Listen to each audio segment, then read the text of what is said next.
everyone. February 1st. Yay. We've made it through January. I don't know why January is my least favorite month of the year. I think it's just a letdown from the holidays, but I do love February. All the fun things. We have Valentine's Day, getting ready for recitals, and some of you may have dance competitions that are coming up. So I know things are really revving up in your studio. Thank you for being here. We're going to be talking today about clever class scheduling, and thinking going ahead to your new season registration.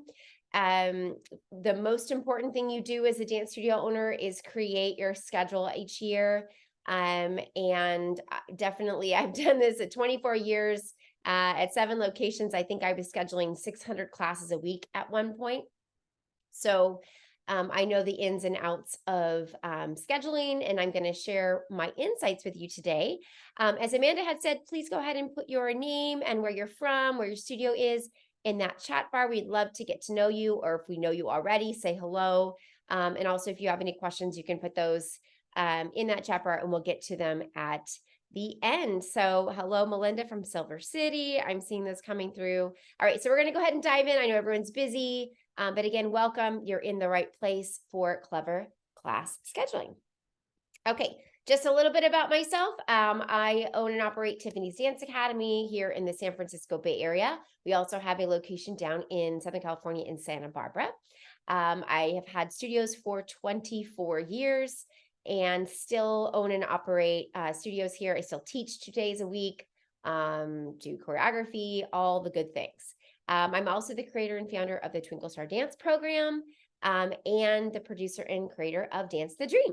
So I'm doing a lot of different things, but first and foremost, I make sure my studios are solvent, and been building them back up since COVID. So my joy is to share my knowledge about running successful dance studios with all of my friends. Okay. I'm going to kind of just dive right into this because I think it's important. I get a lot of people or studio owners come to me and say, hey, you know what? Like, I'm so full. Like, I think I need to open another space. I think I need to expand.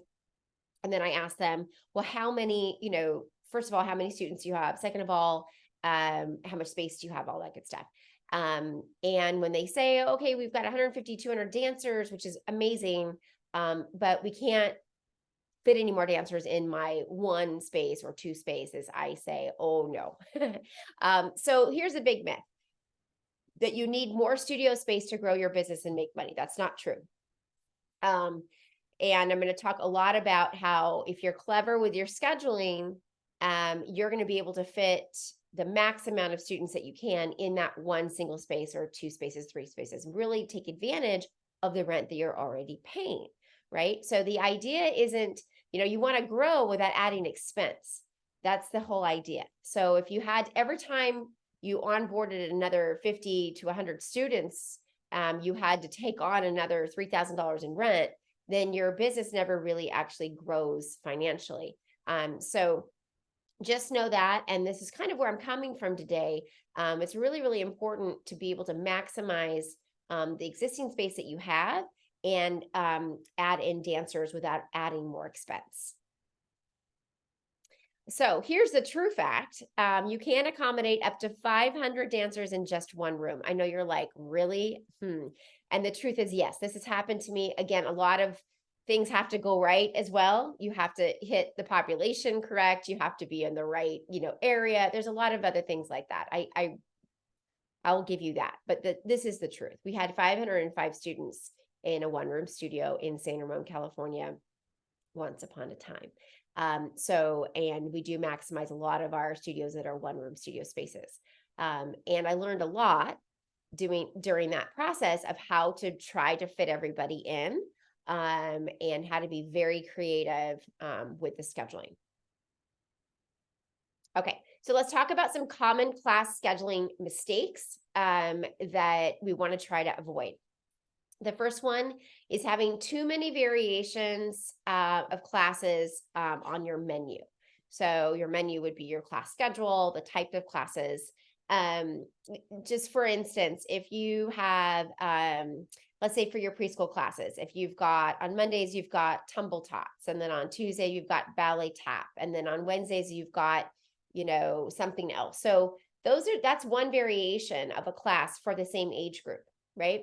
And when you have too many variations, first of all, the parent gets super confused. They don't know what to try because they don't know what their child is going to like.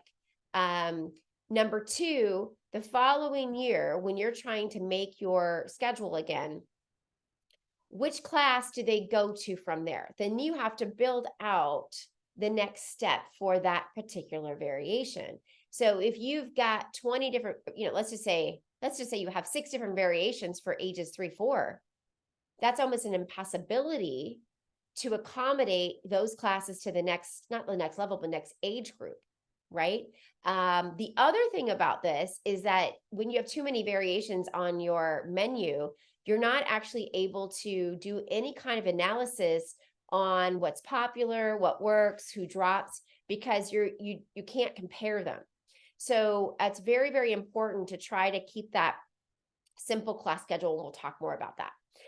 Also, not offering those complimentary back-to-back classes. So if you've got a mini jazz for 5 to 7s, right afterwards, you're going to have a mini ballet or a hip hop or something that they can take that's that same age group, right? So that parents can drop off and maybe pick up. So making sure that we're really maximizing that. Another big mistake is too many leveled classes. So I talk about these like prerequisite classes that you can only take if you've done these things. Okay. Not just if you exist and you are age 6.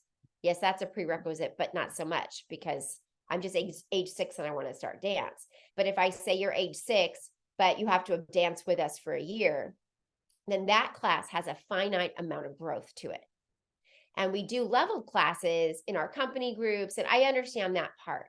But herein lies the issue there. Those classes will never grow. They will only shrink throughout the year.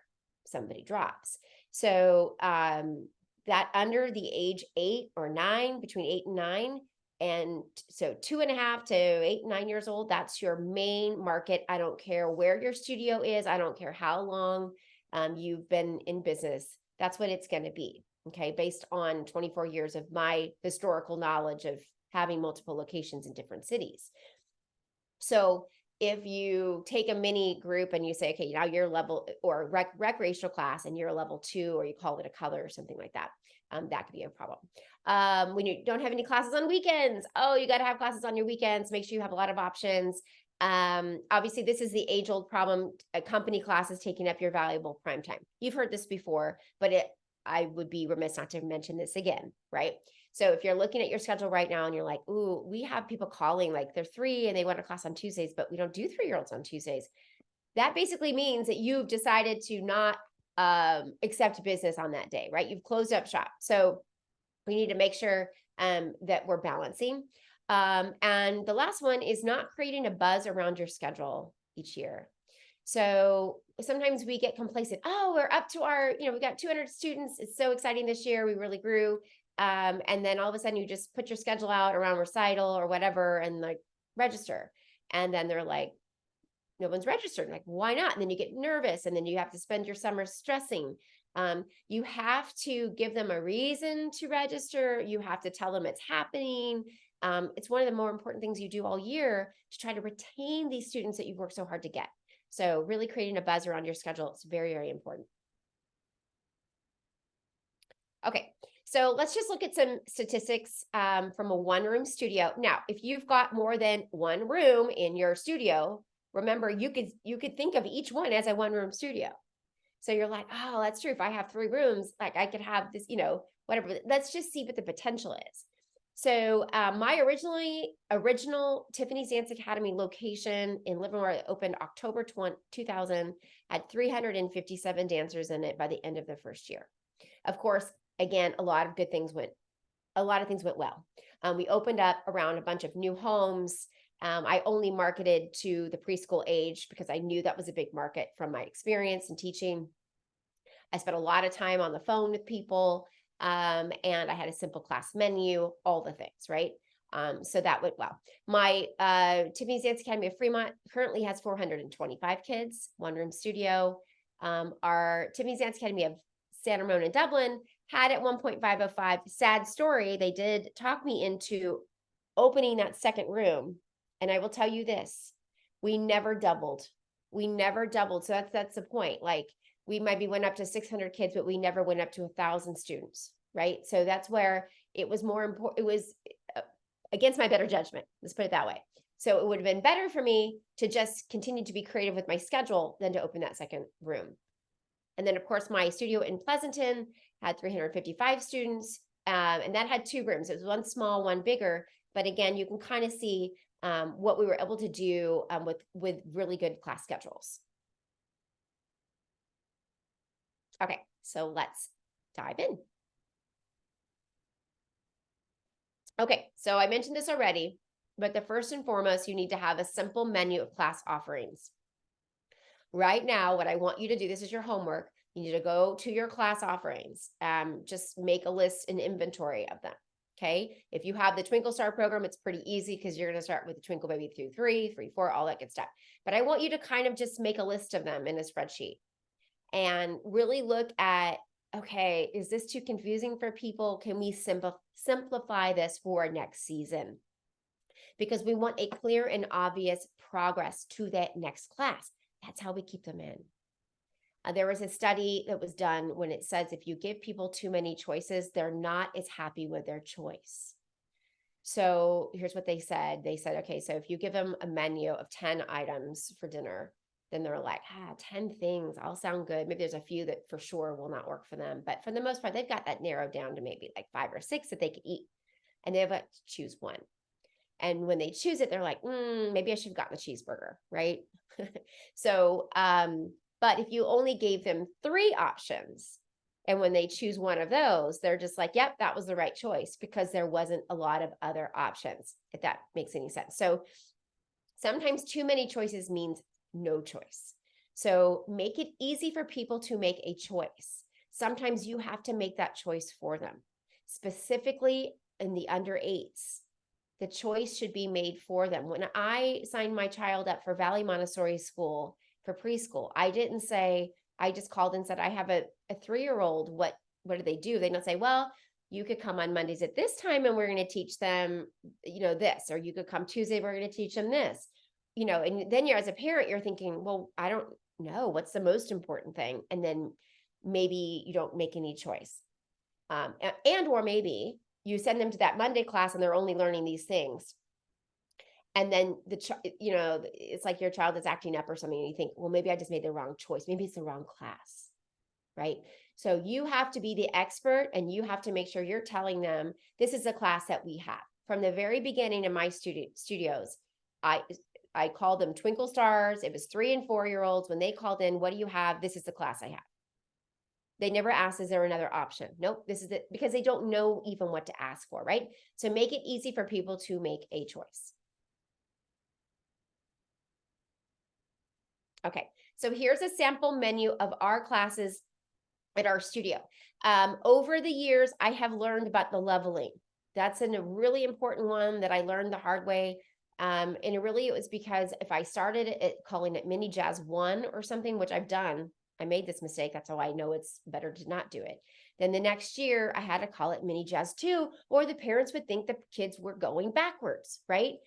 Instead of just continuing them on and using the age as a leveler. So here is what I recommend. This is what we do at our studios, and it works really well for that under 8s or 9 to 8. It just depends, the gray area there. So we have our Twinkle Babies 2, 3. We also have a Twinkle Baby and Me that's the 18 months, but this is pretty much the most popular. Twinkle Stars 3, 4, 4, 5, and 5, 6. So overlapping ages, that's what we have, folks. We don't have any other variants of that. Those are all ballet, tap, jazz, a little bit of hip hop movement, but that's for the most part what we do. Then we go into our Mini Show Stars Jazz. We have that class for 5 to 7s and 6 to 8. So those 2 separate classes, overlapping age ranges, no levels. The age is a leveler. Juniors Jazz, 7 to 9, 8 to 10. Show Stars Tap, 5 to 7, 7 to 9. 8 to 10. So you can see ballet, same thing, junior ballet. So we have a mini and a junior, and within those two, there's 2 age groups for each. Then when we get to hip hop, we really do a 6 to 9 and 10 plus, and that is really because 5-year-olds in hip hop have a really hard time isolating their body, and that's a lot of what hip hop is. And I don't think they have as much fun. If you have success with it, go for it. But for the most part, we keep that really simple so that they know what to go into the next class. And then from there, we're moving into the teen tween basic level 1, 2, 3s. That's probably your more traditional like company groups, things like that. We have done some analysis lately that says our average age of starting at our studio is 2.5, and the average age when they leave us is 7.9. Now, it doesn't mean that everyone leaves at 7.9. It just means that that's the average age to leave. So what does that tell me? That tells me that I really need to do a better job at keeping them in at that age and making that next place where they go, if it's not company, not just something called beginning intermediate type of thing, right? So elite stars, whatever, it's something that they can see that they're going to go to. So super important that they understand what's next for them, and what is next is something you can stand behind, right? So if you've got all these classes on your schedule and they're really just left up to that teacher to teach them, then when that teacher leaves, the kids don't really continue to progress. They have to kind of start over with a new teacher with a new set of curriculum. So that's another little like important thing, to try to get all your classes to be very consistent so that they can move from one level to the next and you can see that progress. Okay, so offering the back-to-back complimentary classes. Remember when I just said parents are asking you, what does your dance studio do? They're not, sometimes they'll ask for a certain thing, but they really just don't know, usually. So we know that the sweet spot in our tuition is 2 classes a week. 1 class is great. It's 2 and it's not 20. Okay. It's just gets that average up, and we'll talk about that in a minute. So the power of suggestion is huge. When somebody calls in and they say, how many classes do they meet? Once a week, twice a week? What is that? Instead of saying most of our dancers take 1 class, which is probably true, the power of suggestion is we recommend 2 classes a week, and you can take them back to back, or you can come on different days. And it really is going to depend on the schedule, but you're going to get a small percentage of them usually to do those back-to-back classes. So, and that's going to increase your average tuition that we'll talk about. That is so important in the next few slides. So you can see show starts jazz, and then the ballet right after, and then you've got your juniors and maybe a hip hop. So this is not something totally new that you're hearing, but important that you make sure you're offering these a few times a week so that they can get that in. Okay, so the Twinkle Star dance teacher solve, right? Okay, so a lot of times when you're making your schedules, when I first opened my studio in 2000, I taught all the classes myself for the most part. And then I was like, wow, this is not really why I opened a dance studio. I also had an 8-month-old. So I'm like, okay, I got to get some teachers. So of course, it wasn't as easy now. We didn't have Indeed and all that. It was like calling people and trying to find dance teachers. Anyway, most of the teachers I got were single subject teachers. Ballet teacher, a hip hop teacher, a tap teacher. They really had never tapped preschoolers. And so when I made my schedule, I had to put all the hip hop classes back to back, and all the tap and all the ballet. But that is not what the students needed, and it's not what the studio needed to grow. What your studio needs is to have a variance of classes, right? So you can't just have on Tuesdays all hip hop. Because what if a parent calls in and says, but I have a 3-year-old or whatever? Well, then I guess my business is closed to you on Tuesdays, right? You've just completely shut off any way of making any extra money on that day or having new customers come in. So it was really important to me. And as I could see it, oh, okay, I need an all-purpose teacher. I need somebody who can teach mini jazz into a twinkle, into a ballet, things like that. I need all-purpose teachers. I'm also going to have those teachers that also just teach ballet. I get it. I'm not saying every teacher I have is like that, but the majority of my teachers at places where we have 500 students in one location were all-purpose teachers because I needed them to teach a variance. So what did we have to do? We needed to create a curriculum and we needed to train our teachers in different styles and different classes. So that would turn a jazz teacher into a hip hop teacher. It would turn a ballet teacher into a twinkle teacher. So that's where either creating your own curriculum or having something like what Twinkle Star Dance can do will totally change your life if you're in this issue of having those single subject teachers. So now they can teach those back-to-back classes during their lineups. Okay, so classes by overlapping ages, not levels. This is super duper important. And this is something I want you guys to look at in your own studio. This is your homework to go back and say, okay, how are we organizing this? Like, does this make sense from the outside, right? It's really difficult and it's so much more complicated than people might understand. Because basically your classes are determined by who's in right now. So you'll look at your schedule and you're like, okay, I have a junior jazz right now on Tuesdays with 15 kids in it, right?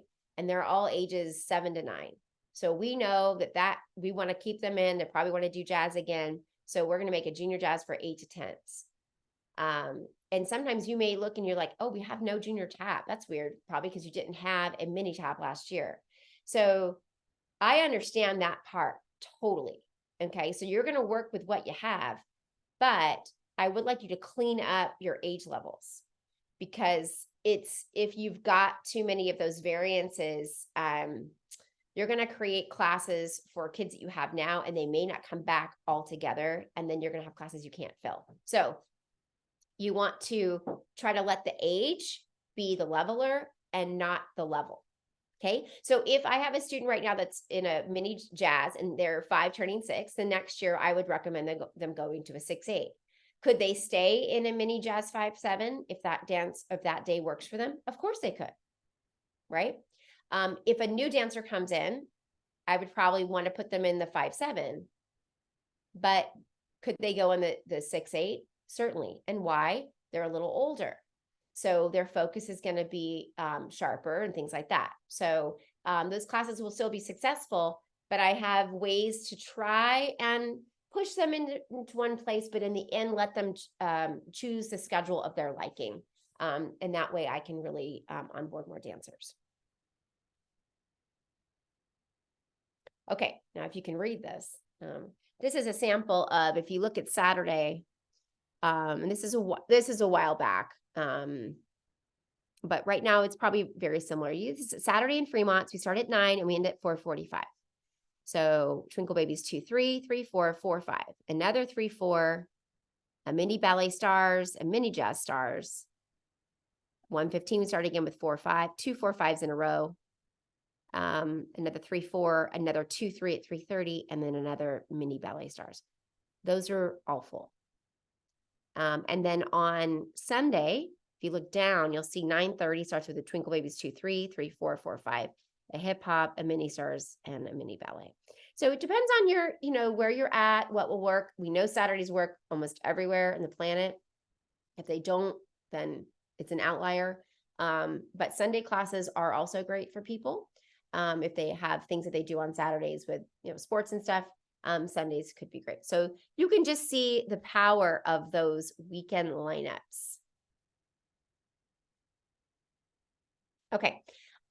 So I always preach, stay in your wheelhouse, do what you're good at. I want you to limit your off menu classes. So those of you that listen to me, you'll be like, I've heard you say this before, but the truth is the very successful businesses typically have very limited products on their menu. In-N-Out Burger is in California. I think there's some now in Arizona, but the truth is they don't do anything but cheeseburgers or burgers and fries. They don't have chicken. They don't have burrito. They don't have anything like that. They're not always looking for what's new. If the burgers aren't selling, let's add something new. Let's add something new. That's a different model, and it's probably really expensive because they have to make that product really good, right? So instead of In-N-Out Burger, they just have to perfect they're 4 products. That's it. And they only have to buy, supplies for that. So same for your studio. If you have a voice, cheer, or acro background, go for it. Make sure it's great and make sure that is as concise as your dance schedule. But stick with what you're good at, right? So like, make sure you're not just throwing things on to say, oh, well, what if they would like pom, or what if yeah, that's fine. But if that class, you're thinking, oh, we don't have enough students, let's add something new and different. I'd say stick with what you're good at. Make your classes that you're good at better. Make sure you know what they're teaching. Make sure you're giving your teachers a lot of support. Make sure you're having someone observe, right? You have to actually manage that process. So whatever it is that you think you're great at, do it. But be careful of throwing in these other things that look shiny, like, oh, what if people like to do acro? Yeah, but they might take up that time in your schedule that class you're really good at could be better. Okay, let's talk a little bit about multiple classes revenue versus our dancer count. Okay, so you've heard that not philosophy, but sort of saying that says your recreational dancers are your bread and butter. Yes, they are, and I'm like the big cheerleader for that. In the way that they're your biggest foundation, they're probably the biggest pool that you have that could potentially stay in. However, if they just take one class a week, they're actually that's not actually the smartest financial move. Okay, because you can see 300 dancers, if they're only taking one class, and say you're limited to $65, you can see what that average tuition monthly is, and what the for 11 months what your annual revenue would be, $214,500. Okay, but if you just get 30 dancers, say your company dancers, to pay $150, and 145 to pay $100, and 125 to pay $65. So basically, I took those 300 dancers, right? And some of them are going to pay a little bit more by taking 2 classes a week, 3 classes a week. And some of them are going to take, 1.5. And then majority of them are going to take 1. My average went up to $90 per dancer. And you can see the difference in my monthly tuition and annually $298,375 versus $214,500. So just by getting, a small percentage of your students to take more than one class is going to raise that average. Your average is something you really need to look at. Okay. Now, when you have 100 of the students paying an unlimited amount and they're taking up all your schedule, it's going to go backwards for you. So do your homework, look at what you have currently. How many are taking this much? How many are taking that much? Also consider what that one class is worth. Maybe that tuition needs to be increased, things like that. Different conversation, but something to just really consider. Okay, so in a one-room studio, if I'm speaking to that, I could have a maximum of 3 company groups in my one-room studio without it stunting my growth. Okay, meaning that without me being able to offer all the classes I need, take care of the majority of my students. So if I've got 300 kids, probably 30 are on my company. That's usually how it goes. And you guys, the company kids pay too.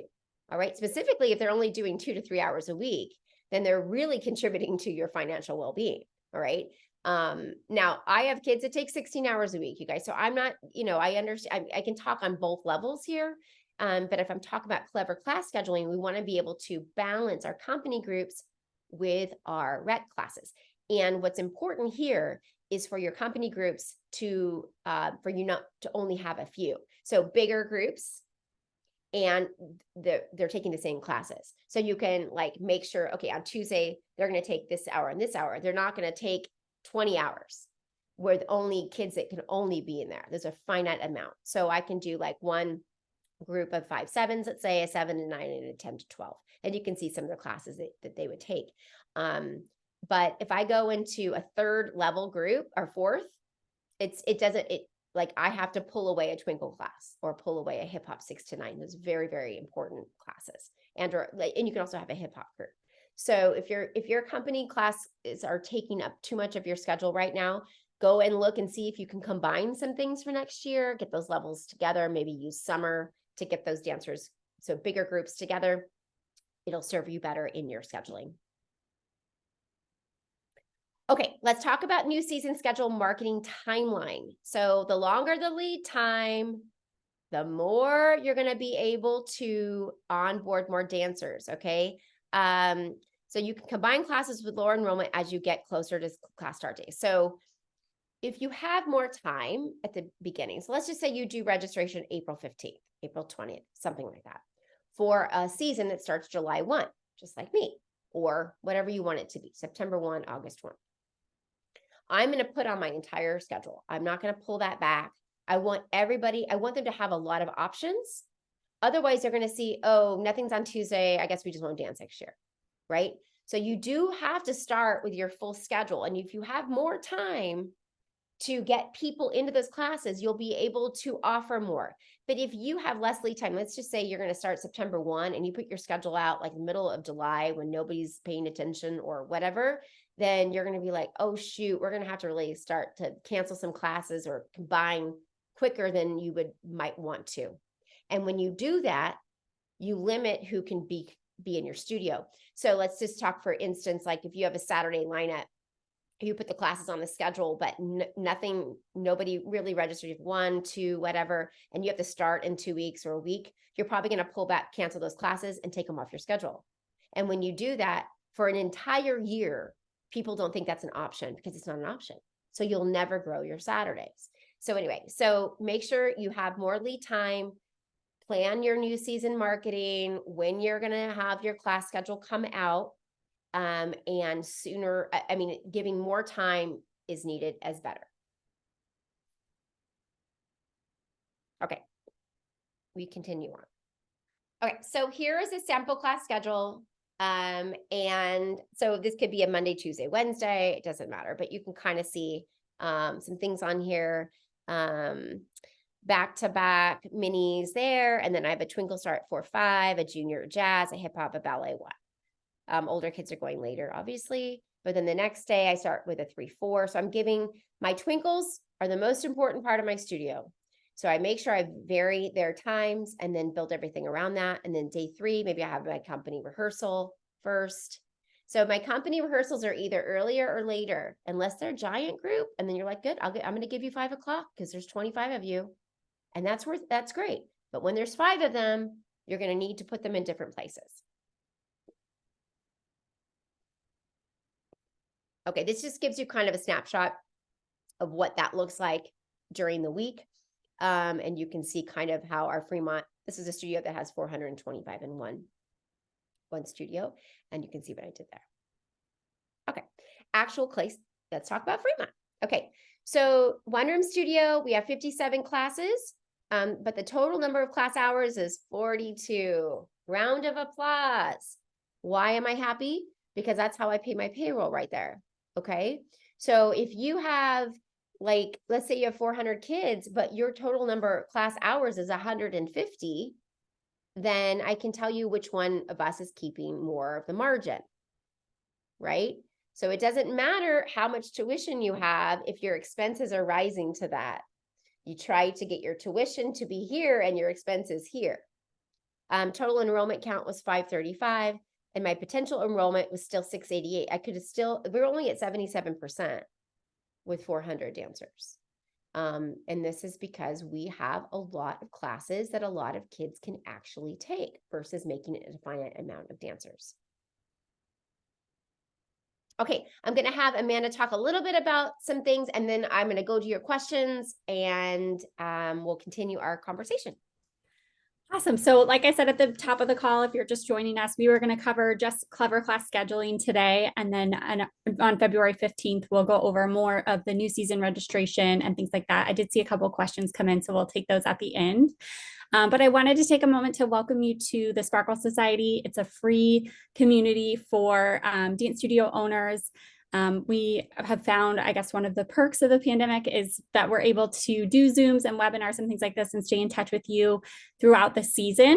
And so if you're looking for a place to belong, a place to connect with like-minded studio owners, hear weekly inspiration as far as teaching tips, studio trade secrets, things like that, we want to welcome you into the Sparkle Society.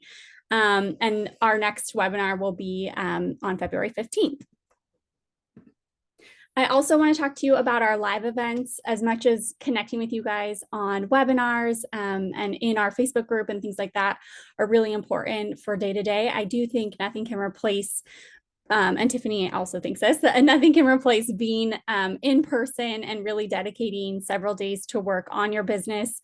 And so our retreat that we're hosting is the Pinnacle Dance Conference and Retreat. And we want you guys to think of this as like a girls' spa weekend getaway. It's not just business. It's a moment for you to really reflect on maybe what was successful in your studio this year, but then also hear from Tiffany, Paul, and other industry leaders and professionals about how to really make this the best season that you can. We're going to be at the Ritz-Carlton Dove Mountain in Marana, Arizona, which you can fly into Phoenix or into Tucson. You do not have to be a Twinkle Star Dance subscriber to join us. You can preview the Twinkle Babies and Twinkle Stars curriculum at the conference.